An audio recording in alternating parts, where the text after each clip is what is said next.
ஜோடியாக சில படங்களில் நடித்த நடிகர் முகேஷ் என்பவரை 1988ஆம் ஆண்டு செப்டம்பர் 2ஆம் நாள் காதலித்து திருமணம் செய்து கொண்டார்.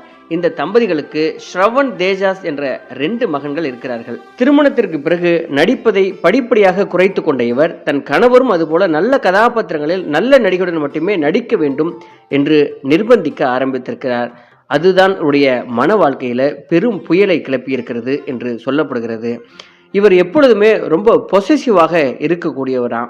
அதனாலேயே தன்னுடைய கணவர் மற்ற பெண்களுடன் பழகுவதை இவர் அனுமதிக்கவே மாட்டாராம். தன் கணவர் முகேஷ் குடித்துவிட்டு மன ரீதியாகவும் உடல் ரீதியாகவும் தனக்கு தொல்லை கொடுப்பதாக கூறி நடிகை சரிதா தனக்கு விவாகரத்து வேண்டும் என்று இவர் வழக்கு தொடர்ந்தார். விவாகரத்து வழக்கு நீதிமன்றத்தில் இருக்கும் நிலையில நடிகர் முகேஷ் பரதநாட்டிய கலைஞரான மிதில் தேவிகா என்பவரை சட்டப்படி திருமணம் செய்து கொண்டார். இப்படி ஒரு நிலை எந்த பெண்ணுக்கும் வரக்கூடாது என்றும் சட்டப்படி விவாகரத்து வழக்கு முடியாமல்